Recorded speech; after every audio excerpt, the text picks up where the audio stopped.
चलिए, अभी हम पढ़ेंगे फिक्स प्रीपोज़िशन का पार्ट 5। ये जो पार्ट 5 है, हम पार्ट 1, पार्ट 2, पार्ट 3, पार्ट 4 हम डाल चुके हैं फिक्स प्रीपोज़िशन का। और हम क्या करते हैं कि फिक्स प्रीपोज़िशन जो है वो हम बहुत हद तक कोशिश करते हैं कि ट्रिक से पढ़ लें और या फिर उसको 10-12 बार तक हम बोल लें, रट लें, ताकि फिर एग्ज़ाम में जो है वो मेरा नहीं होता, पढ़ने के साथ ही मुँह में आ जाए कि हाँ, ये इसका मतलब ये होता है, इसका मतलब ये होता है। ठीक है? तो ये चीज़ हम सीखेंगे अभी और ये पार्ट 5वां है।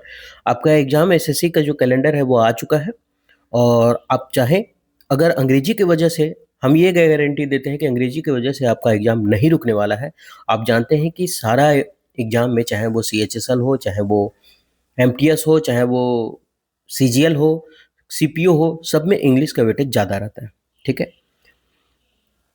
तो मैं मेरा चैनल का नाम तो आप है इंग्लिश दारू, ऐसा ही नहीं कि ये दारू है, इंग्लिश हम पढ़ाते हैं, दारू मेरा गाँव का नाम है। हालाँकि वो कोइंसिडेंस है कि ऐसा हो जाता है, ठीक है?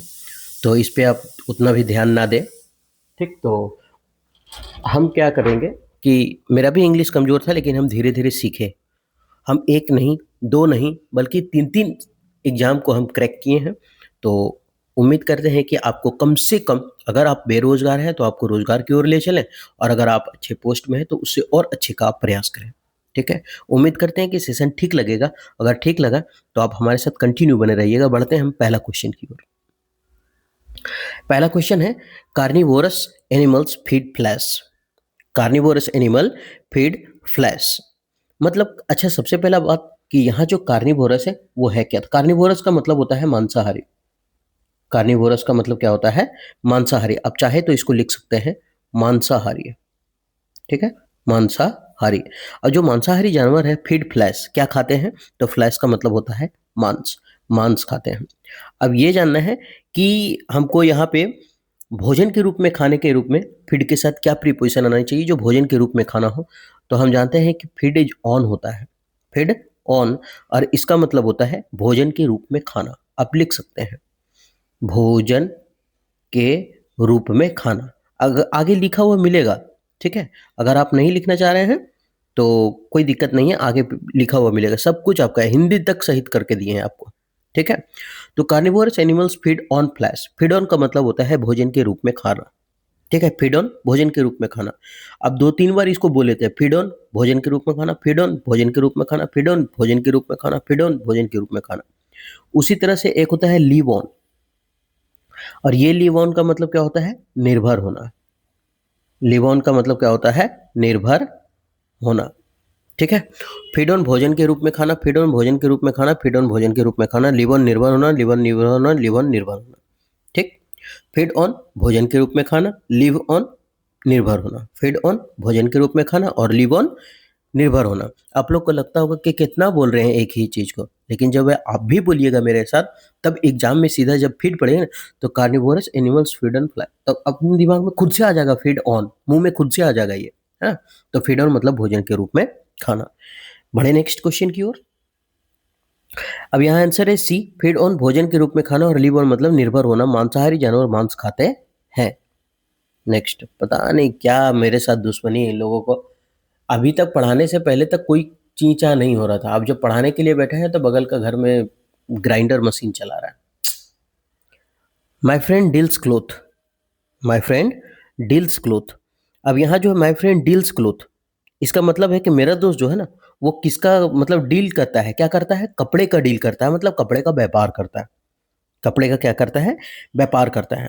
अब कपड़े का व्यापार करता है तो इसके साथ क्या प्रीपोजिशन आना चाहिए? सबसे पहले ये एक चीज़ सीख लेते हैं कि सॉरी, डील एक होता है डील विथ, ठीक है?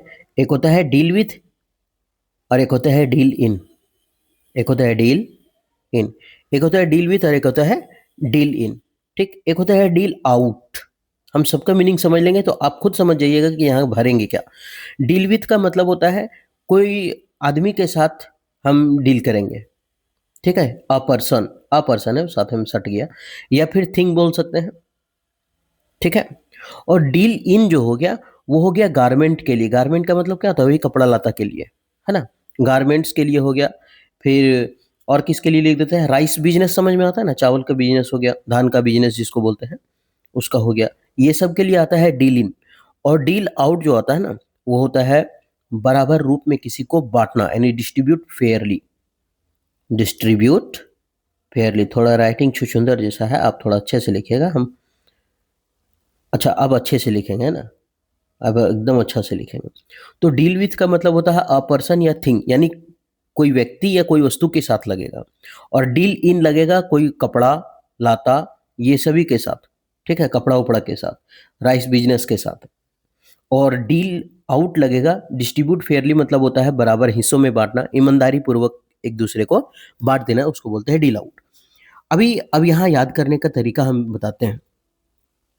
विथ है, विथ, और जो विथ होता है वो अधिकतर किसके साथ आता है, नहीं बोलता है कि हम उसके साथ जाएंगे, तो क्या लगता है, हम मतलब हम लोग दोनों साथ में जाएंगे, तो टुगेदर विथ का प्रयोग करते हैं ना, कि हम लोग साथ में जाएंगे, है ना। तो विथ आ गया आदमी में और कोई वस्तु में। डीलिंग में मतलब होता है व्यापार करना, कपड़े का बिजनेस, राइस का बिजनेस। अब ऐसे समझते हैं, कपड़े के दुकान में अगर हम जाते हैं खरीदने के लिए, तो क्या देता है हमको, डीलिंग देता है। डीलिंग समझते हैं नहीं, अपने भाषा में बोलते हैं ज़्यादा डीलिंग मत दे, ठमन ले, धुन दबो पटक दबो उठा के। तो डीलिंग पटका पटकी हो जाएगा अभी। तो डीलिंग क्या देता है वो, डीलिंग, अरे डीलिंग नहीं, डील इन बोलता है वो। डील इन मतलब वो व्यापार कर रहा है अपने कपड़े का, नहीं बोलता है अरे ज़्यादा डीलिंग मत कर, है ना, ज़्यादा डीलिंग मत दे। एक काम कर, सीधा सीधी दाम बताए कि कितना लगेगा, 500 लिखा हुआ है, 200 लो, है तो ज़्यादा डीलिंग मत दे। तो डीलिंग का मतलब होता है व्यापार करना, चावल का बिजनेस हो, कपड़ा का बिजनेस हो। डील आउट का मतलब होता है डिस्ट्रीब्यूट फेयरली। डील आउट, अब देखो भाई, ऐसा डील करना सबके साथ कि आउट यानी बाहर जाते वक्त सब कोई खुश रहे। ऐसा डील करना कि आउट यानी बाहर जाते वक्त सब क्या रहे, खुश रहे, डील आउट। और ऐसा कब खुश रहेगा, जब हम डिस्ट्रीब्यूट फेयरली मतलब ईमानदारी पूर्वक क्या करेंगे, बांट देंगे। अब यहाँ किसका व्यापार है, क्लोथ यानी कपड़े का व्यापार है। और जब कपड़े का व्यापार है तो आप समझ गए होंगे क्या लगेगा, इन लगेगा, यानी पहला नंबर। तो my friend deals in cloth, deal in cloth. अच्छा पहला नंबर में हम टिक नहीं लगाए थे क्वेश्चन का, क्या आंसर, अच्छा इसमें होगा feed on, a number, sorry C number. इसका यहाँ पे लिख दिए हैं, ठीक है। Deal with a person thing, deal in cloth garment business, deal out distribute fairly, ये सभी चीज लिख दिए। मेरा दोस्त कपड़े का व्यापार करता है। नेक्स्ट क्वेश्चन की ओर बढ़े। You must learn how to deal customers. देखिए अभी हम जस्ट इसके पहले बताए थे ना कि क्या होगा क्या नहीं होगा। तो यू मस्ट लर्न, तुम्हें जरूर सीखना चाहिए, हाउ टू डील, कि कैसे डील करें कस्टमर के साथ। और अभी हम पीछे अगर चलेंगे, सॉरी, अगर हम पीछे चले तो यहाँ क्या लिखल है, deal with a person, deal with a, deal with a person, ये नहीं लिखा हुआ है, डील विथ अ पर्सन। अब जब deal with a person, sorry, deal with a person, तो विथ आ गया मतलब कोई व्यक्ति के साथ है, और कोई व्यक्ति के साथ है तो विथ लगना चाहिए। तो यहाँ क्या है, कस्टमर क्या है हमारा, व्यक्ति ही तो है। कस्टमर जो है हमारा क्या है, व्यक्ति है। और जब व्यक्ति है तो फिर इसके साथ क्या आना चाहिए, विथ आना चाहिए। इसको तो सॉल्यूशन करने की जरूरत नहीं होगा। तो यहाँ क्या होगा, deal with B number. Next, deal with होगा क्योंकि आदमी है, कस्टमर्स, आपको ग्राहक के साथ व्यवहार करना सीखना होगा कि कैसे इसका व्यवहार किया जाता है। You can not dispense, you can not dispense, you can not dispense the use, व्यवहार करना सीखना, ये सभी चीजें। अभी थोड़ा सा हम देखते हैं इधर कि लिखा हुआ है। अब यहाँ पे ये देखना है कि डिस्पेंस के साथ जो प्रीपोजिशन है वो क्या आना चाहिए, डिस्पेंस के साथ प्रीपोजिशन क्या आना चाहिए, ठीक है। मतलब यू कैन नॉट डिस्पेंस, आप नहीं कर सकते हैं, द यूज ऑफ फैन, पंखे का यूज, इन समर, गर्मी में। मतलब इसका कहने का मतलब है कि आप उसके बगैर जो है वो गर्मी में कुछ कर ही नहीं सकते हैं। आप मतलब पंखे का उपयोग से बच नहीं सकते हैं, मतलब उसके बगैर काम हो ही नहीं सकता गर्मी में, ऐसा है। आप गर्मी में पंखे का उपयोग से बच नहीं सकते, ठीक है, ये है इसका। तो अब यहाँ अगर देखें डिस्पेंस के साथ प्रीपोजिशन क्या लगता है, तो एक होता है, क्या हम बार बार भूल जा रहे हैं, अच्छा, डिस्पेंस विथ, डिस्पेंस विथ। और इस डिस्पेंस की विथ का मतलब होता है के बगैर काम करना या फिर बच नहीं पाना। के बगैर काम करना, काम करना, के बगैर काम करना। आप गर्मियों में पंखे के उपयोग से बच नहीं सकते हैं या फिर उसके बगैर आप नहीं रह सकते हैं। ठीक है? तो कुछ-कुछ ऐसा इडियम सॉरी प्रीपोज़िशन होता है जिसको आपको याद करना ही पड़ेगा। तो डिस्पेंस विथ के बगैर काम करना, डिस्पेंस विथ के बगैर काम करना, डिस्पेंस विथ के बगैर काम करना, डिस्पेंस विथ के बगैर काम करना। नेक्स्ट, डिस्पेंस विथ के बगैर काम करना, आप गर्मियों में पंखे का उपयोग करने से बच नहीं सकते। Next, I can not deprive him his rights, हम उसको उसके अधिकार से हम अलग नहीं कर सकते हैं, है ना? हम उसको अपने उसके अधिकार से अलग नहीं कर सकते हैं। मतलब अब मैं उसके अधिकारों से तो हम अलग नहीं कर सकते हैं उसको। अब लिखा हुआ है डिप्राइव हिम, अब अलग करने का बात है, और जब अलग करने का बात होता है तो अभी सबसे पहले ये सीखना होगा कि इसके साथ प्रीपोजिशन क्या आता है कि राइट से अलग करने का बात हो। तो इसका मतलब हम कुछ ऐसा वर्ड है जैसे डिप्राइव के साथ प्रीपोजिशन जो है वो ऑफ लगता है, और इसका मतलब होता है से छुटकारा या फिर से अलग होना या फिर वंचित कर देना। तो I can not deprive of his right. अब लोग क्या करता है एग्जाम में कि डिप्राइव के साथ प्रीपोजिशन फ्रॉम लगा देता है। क्यों फ्रॉम लगा देता है? इसलिए सोचता है अरे साला, मतलब उसको हम राइट से उसको अलग नहीं कर सकते, मतलब फ्रॉम फ्रॉम तो अलग होने का सेंस देता है, जो कि गलत होता है। क्यों? क्योंकि फिक्स प्रीपोजिशन है भाई, तो फिक्स प्रीपोजिशन कुछ तो होगा उसका अपना इज्जत, कुछ तो अपना इज्जत है उसका ना। तो I can not deprive of his right, हम उसके अपना अधिकार से अलग नहीं कर सकते। कुछ कुछ है जैसे किसके साथ प्रीपोजिशन लग सकता है, राइट के साथ प्रीपोजिशन ऑफ लग जाएगा, डिवॉइड के साथ प्रीपोजिशन ऑफ लग जाएगा, और किसके साथ लगेगा, डिप्राइव के साथ प्रीपोजिशन ऑफ लग जाएगा, और किसके साथ लगेगा, लैक के साथ प्रीपोजिशन ऑफ लग जाएगा, और किसके साथ लगेगा, डिस्पोज के साथ प्रीपोजिशन ऑफ लग जाएगा। ठीक है? तो ये सभी के साथ क्या लगेगा, प्रीपोजिशन ऑफ लगेगा। ठीक है? मतलब आप क्या बोल रहे हैं, इसको ऑफ तो लगेगा। जैसे छुटकारा पाना, से छुटकारा, ये हो सकता है इसका मीनिंग। के बिना हो सकता है, मतलब वही चीज़ है, सबका मीनिंग जो है ना वो सेम लगेगा। वंचित करना हो बोल सकते हैं इसको, मतलब सबका मीनिंग जो है ना वंचित करना बोल सकते हैं। ठीक है?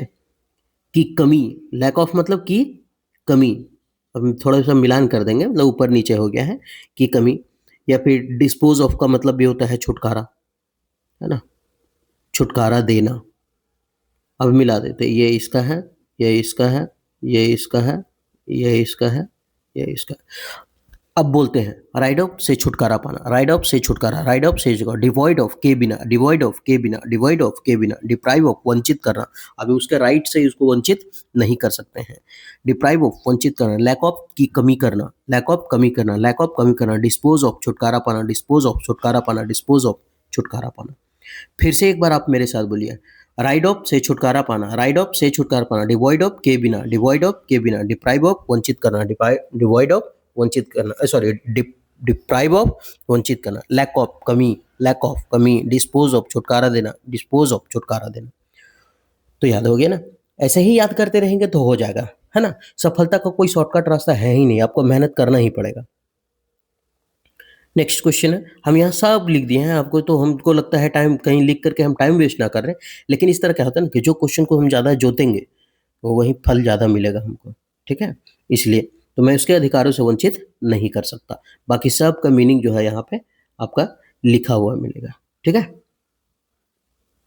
Next 91, we should always stick to our decision, मतलब we should always stick to our decisions, हमें हमेशा अपने फैसलों पर क्या रहना चाहिए, स्टिक रहना चाहिए, अड़िग रहना चाहिए।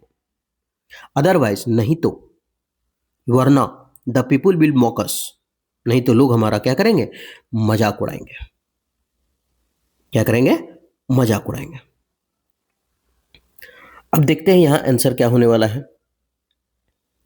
तो we should always stick to, अब यहां तो लिख दिया स्टिक टू, स्टिक टू का मतलब होता है अड़िग रहना या चिपके होना, है ना? यहां लिख देते हैं अड़िग होना या चिपके होना, चिपके होना या अडिग होना, अडिग होना, ये होता है। है ना, कि हमें अपने इस रीजन पर क्या करना होना, स्टिक टू एनी, अडिग होना या चिपके होना पड़ेगा, ठीक है, टू आवर डिसीजन, हमारे डिसीजन पर, otherwise the people will mock us, नहीं तो वो लोग हमको क्या करेंगे, मजाक उड़ाएंगे। और मॉक के साथ जो प्रीपोजिशन लगता है वो एट लगता है, मॉक एट, और मॉक एट का मतलब होता है मजाक उड़ाना। मोकैट का मतलब क्या आता है, मजाक उड़ाना, मोकैट मजाक उड़ाना, मोकैट मजाक उड़ाना, मोकैट मजाक उड़ाना, मॉक एट मजाक उड़ाना। अभी ऐसे याद रखते हैं इसको।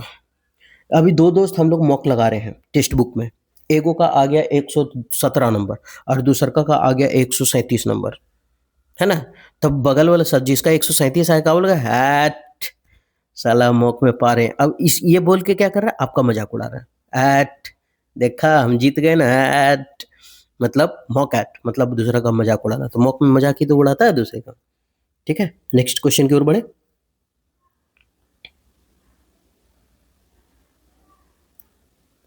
ये उसका हम लिख दिए हैं हिंदी, टिक लगाते हैं ना, मतलब ताकि आपको लगे कि पढ़ाया हुआ है। बस काफी है, तो मास्टर का sign. Your statement is replete contradiction, replete contradiction मतलब रिप्लेट के साथ प्रीपोजिशन क्या मतलब, जो तुम्हारा स्टेटमेंट है ना वो एकदम खाली कॉन्ट्राडिक्शन, कॉन्ट्राडिक्शन का मतलब तो आप समझ रहे होंगे ना, जैसे एक दूसरे को कॉन्ट्राडिक्ट करते हैं ना, आमना सामना विवाद इस मामला का, उससे भरा हुआ है तुम्हारा, है ना, सारा का सारा स्टेटमेंट। मतलब आपका जो बयान है ना, क्या बोलते हैं कॉन्ट्राडिक्ट मतलब, बहुत भयानक हिंदी है इसका, विरोधाभास, है ना, विरोधाभासों से भरा हुआ है ना, खाली आप विरोध ही कर रहे थे, कॉन्ट्राडिक्ट ही कर रहे थे, पूरा भरा हुआ है। तो रिप्लेट के साथ प्रीपोजिशन लगता है विथ, और रिप्लेट विथ का मतलब होता है भरा होना। रिप्लेट विथ का मतलब क्या होता है, भरा होना। लिख लीजिए आप, इसका मतलब होता है भरा, अरे यार क्या राइटिंग है मेरा, ये लेटरिंग से भी खराब है, भरा होना, मेरा राइटिंग लेटरिंग से भी खराब है। तो यहाँ होगा विथ। तो your statement is repellent with contradiction, मतलब तुम्हारा जो स्टेटमेंट है वो विरोधाभासों से भरा हुआ है। तो रिप्लेट विथ भरा होना, रिप्लेट विथ भरा होना, रिप्लेट विथ भरा होना, रिप्लेट विथ से भरा होना। नेक्स्ट आगे की ओर बढ़े, चलो, रिप्लेट विथ भरा होना। ही वॉज चार्ज, विरोधाभास हमको इसलिए याद आ गया ना क्योंकि पीडीएफ बनाते वक्त जैसे जो मीनिंग नहीं जानते उसको तो गूगल से देख के लिखना ही पड़ता है ना, पूरा सटीक हिंदी, इसलिए हमको याद हो गया कि हाँ इसका देखे थे, ही वॉज चार्ज। हाँ, कॉन्ट्राडिक्ट तो अंग्रेजी में समझ में आ रहा है कि हाँ ये चीज बोल रहा है, लेकिन हिंदी कितना खतरनाक है, विरोधाभास, ये तो लग रहा है प्रभास है बाहुबली वाला। He was charge murder and brought to trial, मतलब क्या किया गया, चार्ज का मतलब होता क्या, मतलब हत्या का आरोप लगा दिया ना, ही वॉज चार्ज मर्डर, उसको मर्डर पर आरोप लगाया है, एंड ब्राउट टू ट्रायल मतलब उन पर हत्या का आरोप लगाया गया, और उस पर क्या किया गया, ब्राउट टू ट्रायल मतलब क्या बोलते हैं उसको, केस चलाया गया, मुकदमा चलाया गया उस पर, ऐसा, उस पर क्या चलाया गया, मुकदमा चलाया गया। तो चार्ज विथ, हम पूरे लिख दे क्या, चार्ज विथ का मतलब होता है आरोप लगाना, यहाँ लिख देते हैं ना, कितना लिखे, चार्ज विथ, इसका मतलब क्या होता है, आरोप, आरोप लगाना, है ना, चार्ज विथ मर्डर मतलब हत्या का आरोप लगाना, तो यहाँ लिख दे। अब ये नहीं कि चार्ज का मतलब, चार्ज विथ मतलब हत्या होता है, चार्ज विथ मतलब खाली आरोप लगाना, ठीक है, मर्डर है इसलिए है हत्या का आरोप, ठीक है, तो चार्ज विथ मर्डर का मतलब हत्या का आरोप, है ना, मर्डर हो गया तो क्या हो गया, हत्या हो गया, और गिल्टी हो गया मतलब क्या हुआ, गिल्टी मतलब क्या होता है, दोषी होता है ना, तो गिल्टी ऑफ मर्डर भी हो सकता है। अच्छा लिख ही देते हैं, लिखा होगा उतना लिखने में टाइम नहीं देते हैं ना, गिल्टी ऑफ मर्डर मतलब हत्या का दोषी होना, एक्यूज्ड ऑफ मर्डर हत्या का आरोपी होना, चार्ज एक्ट अटैक करना, ये लिखा होगा, हम चाहे तो लिख देते लेकिन टाइम चला जाएगा आपका। वाह मस्त। चार्ज विथ मर्डर मतलब हत्या का आरोप, गिल्टी ऑफ मर्डर मतलब हत्या का दोषी, एक्यूज्ड ऑफ मर्डर हत्या का आरोपी, चार्ज एट मर्डर अटैक करना, ये बहुत अच्छा इंपॉर्टेंट है ना, चार्ज एट मर्डर मतलब अटैक करना, ये तो समझ ही में नहीं लगेगा रे सारा, चार्ज एट मर्डर मतलब अच्छा हत्या उत्या का बात है, चार्ज मतलब उस पर आरोप उरोप लगा होगा, लेकिन है यहाँ चार्ज एट मर्डर मतलब अटैक करना किसी पर, हमला, सैनिकों हमला, चलो सब लूट लो सिंगाड़ा पकौड़ी, तो चार्ज एट मर्डर मतलब अटैक करना, उन पर हत्या का आरोप लगाया गया और मुकदमा चलाया गया। Next next next next next, कितना गाड़ी चलता है। एवरीथिंग हिंग्स, पापा एवरीथिंग हिंग्स, नहीं कोई बात नहीं। Next, everything हिंग्स, what happens next. मतलब सब कुछ इस बात पर डिपेंड करता है कि आगे क्या होगा। सब कुछ इस बात पे डिपेंड करता है कि आगे क्या होगा। ठीक है, अब यहां लिखा हुआ है एवरीथिंग और हिंज। अच्छा, हिंज ने पढ़े, इसको हिंज है, हिंज है, हम गलती पढ़ रहे हैं इसको, है ना, ये हम इसको गलती पढ़ रहे हैं। ठीक है, इसको अगर ऐसे ही पढ़े तो हिंग्स ही पढ़ लेंगे, क्या बोलेंगे उसको, है ना। इसके साथ जब प्रीपोजिशन लगेगा ना तभी वो बदलेगा, नहीं तो ये ऐसे नहीं रहेगा हिंग्स कि साला हिंग मतलब कहीं खाने वाला फिटकरी उटकरी, हिंग फिटकरी गाँव बोलता है, कहीं वो बोला तो नहीं है, ऐसे समझेगा। तो इसको हम लोग पढ़ेंगे हिंज ऑन। क्या पढ़ते हैं इसको, हिंज ऑन। ठीक है, मतलब क्या बोलते हैं उसको, हिंज ऑन मतलब होता है टिका होना किसी भी चीज पे, है ना। तो एवरीथिंग हिंग्स मतलब सभी कुछ टिका हुआ है। व्हाट हैपन नेक्स्ट, के आगे क्या होगा, है ना। तो हिंज ऑन का मतलब होता है टिका होना। मेरा पेन कहाँ गई, हिंज ऑन, हिंज ऑन मतलब क्या होता है, टिका होना किसी चीज पे, टिका। अरे हम थोड़ा एकदम राइटिंग से लिखेंगे आज, टिका होना, है ना। ये तो है, तो हिंज ऑन का मतलब होता है किसी पे टिक करके रहना। ठीक है, हिंज ऑन मतलब किसी पे टिक करके रहना। नेक्स्ट,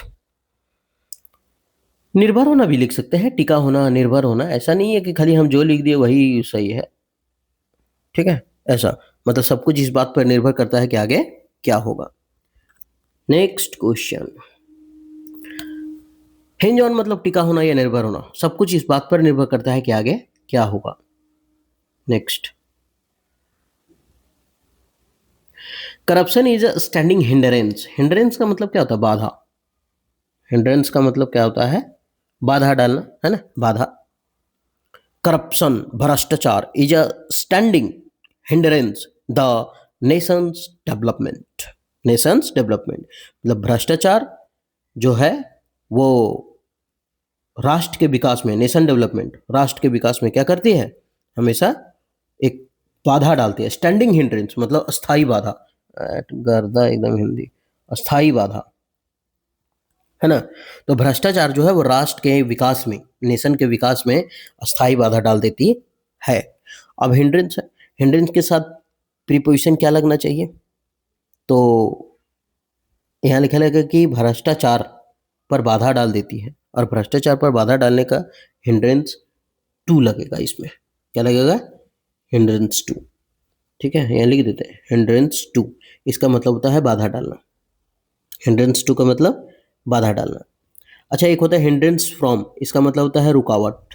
अब अगर इसके साथ प्रीपोजिशन फ्रॉम लग गया, लिख देते हैं नहीं तो आप गड़बड़ा जाइएगा, है ना। हिंड्रेंस फ्रॉम, अगर ये हिंड्रेंस फ्रॉम आ गया तो इसका मतलब होता है रुकावट।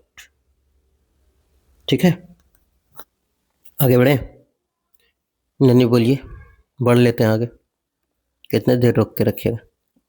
तो corruption is a standing hindrance to the nation's development. Next,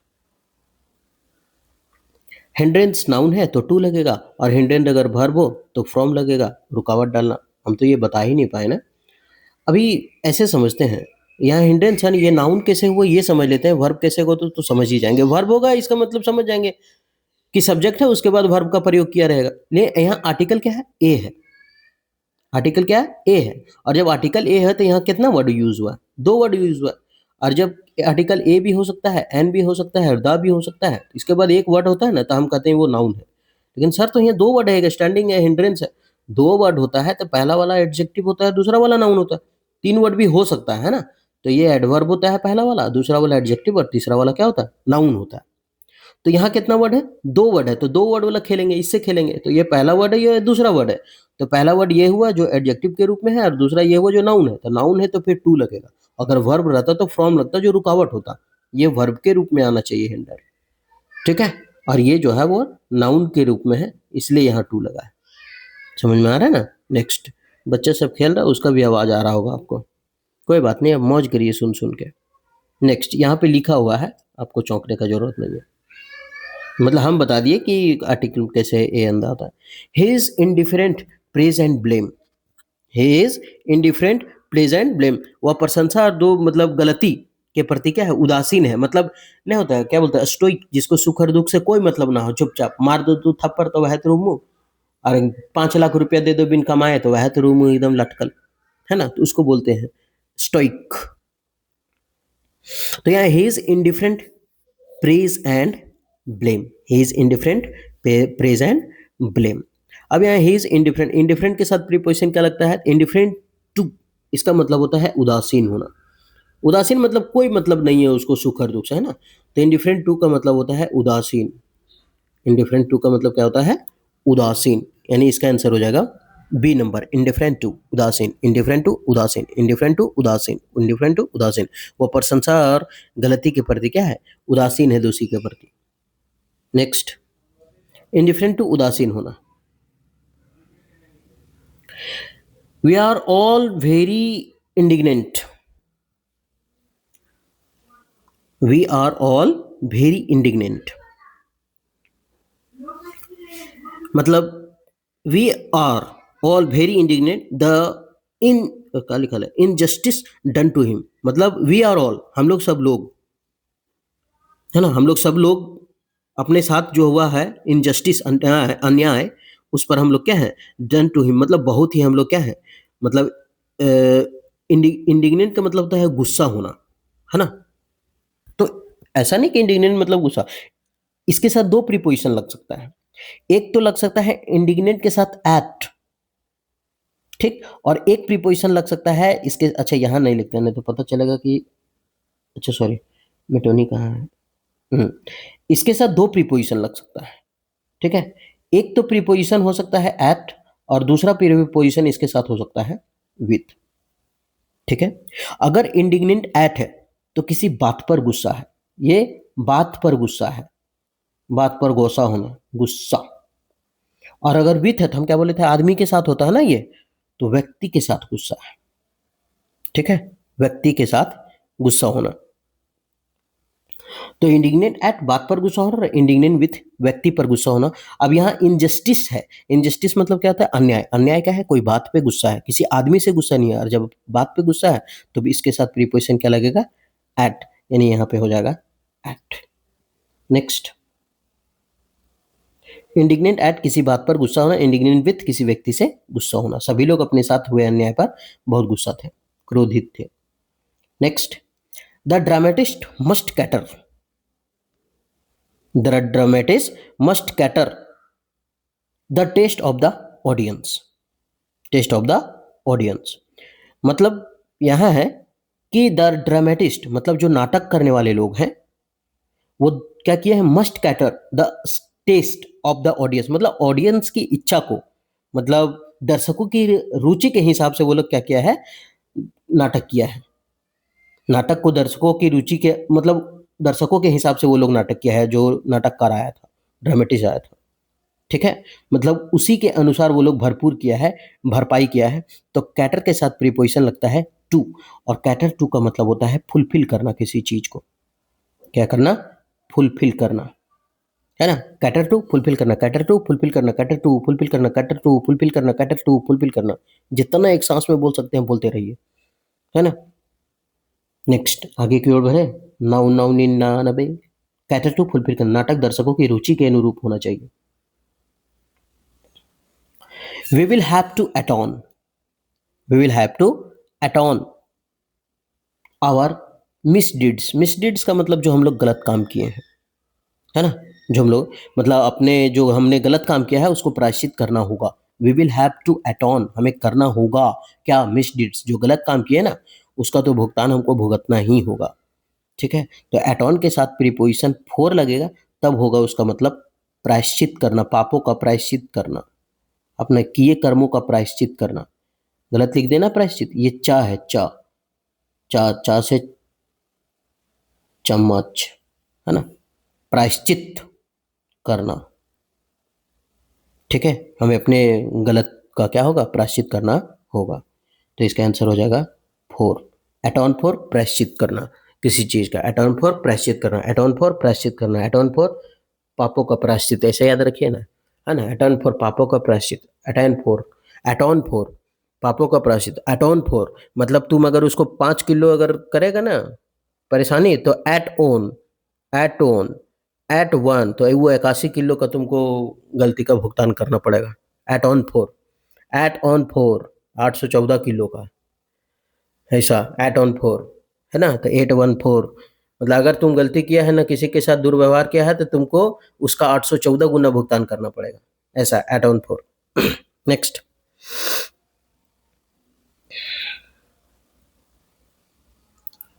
atone 4 प्रायश्चित करना, हमें अपने कुकर्मों का प्रायश्चित करना होगा। आर यू रियली डिजायरस, आ क्या बोल रहे हैं आप? आर यू रियली डिजायरस, कहाँ जाना, विजिटिंग जापान, डिजायर इच्छा होना, है ना। मतलब एक तो डिजायर के साथ प्रीपोजिशन लगता है ऑफ, इसका मतलब होता है इच्छुक, और एक डिजायर के साथ लगता है फोर, एक होता है चाहत। आय हाय मारा करेजा, इच्छुक और चाहत। Are you really desirous visiting Japan. अब यहां जापान जाने की क्या है तुम्हारा, जापान जाने की इच्छा होगा भाई, चाहत तो कोई लड़की को कर।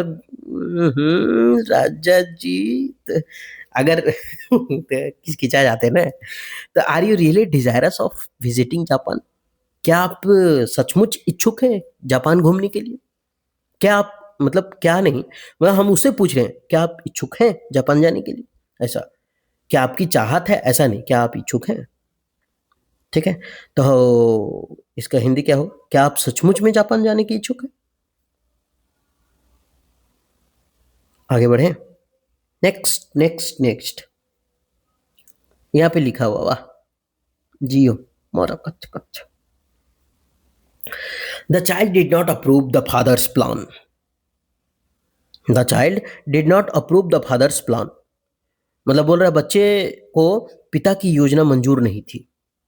The child did not approve, जो बच्चा था वो अप्रूव नहीं किया फादर्स के, बाबूजी के प्लान को बेटा नहीं स्वीकार किया, बोला नहीं जाएंगे, ऐसा। तो क्या होता है, अप्रूव के साथ प्रीपोजिशन लगता है ऑफ, मंजूरी देना। अप्रूव के साथ प्रीपोजिशन क्या लगेगा, ऑफ, तब होगा मंजूरी देना। अगर डिसअप्रूव ऑफ हो गया तो ना मंजूरी देना, लेकिन यहाँ डिसअप्रूव लिख से नहीं सकता क्योंकि नॉट लिखा हुआ है भाई, नॉट लिखा हुआ तो फिर यहाँ ऑफ मंजूरी देना, मंजूरी का मंजूरी देना। साला इतना भयानक रेटिंग तबे पास किए हैं हम खाली 33 नंबर में।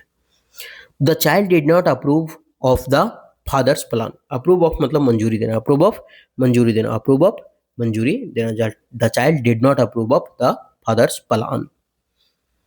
क्या दुनिया है, बाप के प्लान से बेटा खुश नहीं है, पहले बेटा के प्लान से बाप खुश नहीं रहता। अप्रूव ऑफ मंजूरी देना, डिसअप्रूव ऑफ ना मंजूरी देना। बच्चे को बाबूजी की योजना मंजूर नहीं थी। Next, he is always angry his children, वो अपने बच्चों के साथ हमेशा क्या रहता है, गुस्से में रहता है ना। कुछ भी करता है, रे मार के फाड़ दो बरे, पटका पटकी हो तो भी बापे बेटे। तो he is always angry his children, always angry. अब यहाँ क्या एंग्री, अभी कोई आदमी के साथ गुस्सा है तो एंग्री विथ ही होगा ना, बच्चा है तो आदमी नहीं है, वो जानवर है, इसका मतलब गुस्सा होना एंग्री विथ। तो he is always angry with his children, वो अपने बच्चों के साथ हमेशा क्या रहता है, गुस्साल रहता है, नाराज रहता है। नेक्स्ट, एंग्री विथ किसी से गुस्सा होना, वह हमेशा बच्चों के साथ नाराज रहता है। The chairperson burst my suggestion, the chairperson burst my suggestion.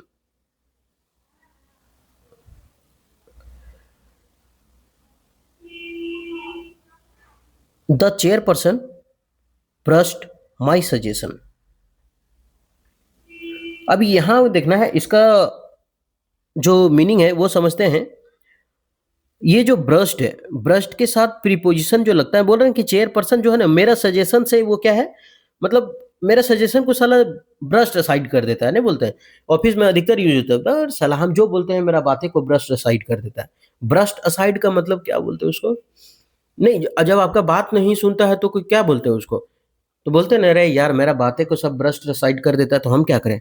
क्या बोले, इग्नोर कर देता है। अरे करे जा, ब्रस्ट असाइड, है ना, इग्नोर कर देना, ब्रस्ट असाइड, इसका मतलब होता है इग्नोर करना। ठीक है, इग्नोर करना, ब्रस्ट असाइड, इग्नोर करना। इसको पीडीएफ में बनाए हैं ना तो हमको बहुत याद हो जाता है बनाने से। तो अध्यक्ष ने मेरे सुझाव को क्या कर दिया? इग्नोर कर दिया, बोले दैट हटे नहीं, है ना। अच्छा, ब्रस्ट के साथ असाइड आया तो इसका मतलब इग्नोर करना। एक होता है पुट असाइड, पुट असाइड, है ना, इसका भी मतलब हो जाता है क्या? इग्नोर करना।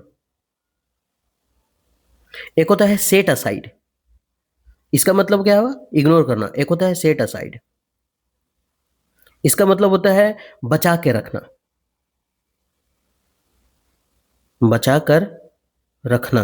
अरे रखना, अरे यार ये क्या हो रहा है मेरे साथ, है ना। अभी तो एक राइटिंग से लिखेंगे, बचा कर, बचा कर रखना, किसके लिए? फ्यूचर के लिए, है ना, फॉर फ्यूचर। अरे फ्यूचर के लिए हटाना, है ना। तो सेट असाइड, तो ब्रस्ट असाइड इग्नोर करना, ब्रस्ट असाइड इग्नोर करना, ब्रस्ट असाइड इग्नोर करना, पुट असाइड इग्नोर करना, पुट असाइड इग्नोर करना, ब्रस्ट असाइड इग्नोर करना, सेट असाइड, हाँ बचा कर रखना भविष्य के लिए, सेट असाइड बचा कर रखना भविष्य के लिए। नेक्स्ट, पुट असाइड और सेट असाइड, ये दो का दो मतलब होता है। पहला इग्नोर करना और फ्यूचर के लिए कोई चीज बचा करके रखना, ब्रस्ट असाइड इग्नोर करना। अच्छा, हम कुछ गलत बता दिए क्या? पुट असाइड और सेट असाइड का दो मतलब है, इग्नोर करना और फ्यूचर के लिए बचा करके रखना। वो सेंटेंस के हिसाब से पता चलेगा, है ना। इसका ये दोनों का मतलब वही, मतलब ये दोनों का मतलब ये होता है, ये होता है, मतलब दोनों होता है। पुट असाइड और सेट असाइड मतलब दोनों होता है, इग्नोर करना भी होता है और बचा कर रखना। अब सेंटेंस के हिसाब से पता चल जाएगा ना कि पुट का प्रयोग है कि सेट का प्रयोग है। पुट है तो असाइड, सेट है तो असाइड, सब तो असाइड ही ले रहा है। ठीक है, चलिए। अध्यक्ष ने मेरे सुझाव को क्या किया? इग्नोर कर दिया। वाह, हम तो एकदम तार दिए, आज खत्म हो गया फिक्स प्रीपोजिशन। तो उम्मीद करते हैं कि ये जो सेशन है आपको अच्छा लगा होगा, याद हो रहा होगा। ये काम क्या करेगा मालूम है? जब आपका एग्जाम आ जाएगा ना नज़दीक, तो आप इसको डबल फास्ट में अगर करके देख लीजिएगा ना, तो मान ले 40-37 मिनट का, मान लेते हैं 38 मिनट का है, तो 19 मिनट में ये कंप्लीट हो जाएगा। कॉन्फिडेंस आ जाएगा, दो साला बड़ा मस्त पढ़े थे एकदम, याद है। एक बार देखिएगा तो याद हो जाएगा, एग्जाम में एकदम हिट कर जाएगा दिमाग में, है ना। उसके बाद जो एग्जाम में निकलिएगा ना फोड़ के, फिर दूसरा को माथा फोड़ेगा, तुमसे हुआ कैसे ये। कोई बात नहीं, उम्मीद करते हैं कि ये जो सेशन है आपको ठीक लगा होगा, अच्छा लगा होगा। और अगर अच्छा लगे तो आप हमारे साथ कंटिन्यू बने रहिए। फिर हम मिलेंगे आपको नेक्स्ट वीडियो में, तब तक आप अपना ख्याल रखिए। अब हमको ये बंद करने वाला दिख नहीं रहा कहाँ, हाँ